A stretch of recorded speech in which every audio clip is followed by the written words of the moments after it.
The Ethiopian highlands stretch out, the sun blazing down on the rough landscape. Words appear.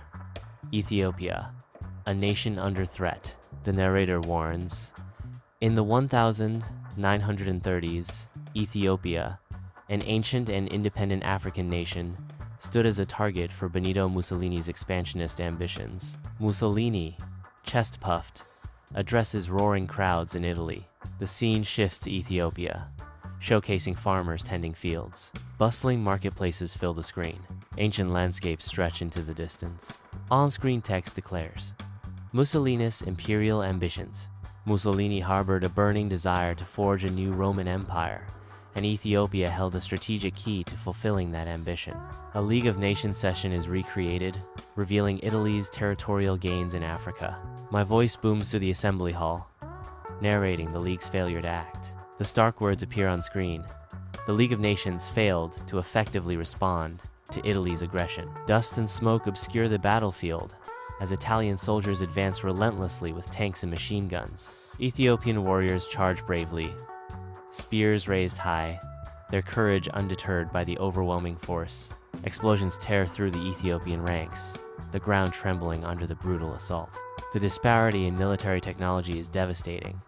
The Ethiopian people, fighting with courage and tradition, are overwhelmed by the brutal efficiency of modern warfare. Dust motes dance in the sunlight, illuminating the thatched roofs of the Ethiopian village, while the air hangs heavy with smoke and despair. Wounded civilians lie on makeshift beds, their faces etched with pain and fear, as the rumble of distant aircraft echoes the horror of daily aerial bombings. The Italian forces have unleashed a reign of terror upon the civilian population of Ethiopia.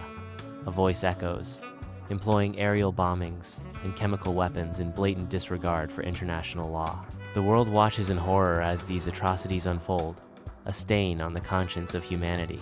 War crimes and civilian suffering flashes on the screen, a stark reminder of the ongoing devastation. In a brightly lit room, a historian provides expert commentary on the profound political and social consequences of the invasion. The historian underscores the enduring impact on Ethiopia and the far-reaching implications for international relations. On-screen text identifies the expert. Doctor, historian's name, historian. The modern conflict zone mirrors the past. Buildings reduced to rubble, people displaced. A grim echo of history. The narrator's voice rises, a solemn warning. Lessons for today: preventing future aggression. We must learn from history to avoid repeating its mistakes. The narrator continues, international solidarity is crucial in preventing acts of aggression and protecting the vulnerable. A stark message flashes. Lessons for today: preventing future aggression. As the sun sets over the Ethiopian highlands, the sky ignites with vibrant hues. The narrator's voice echoes, a final call to remember the past and confront injustice. Remembering Ethiopia, a call to action appears on the screen.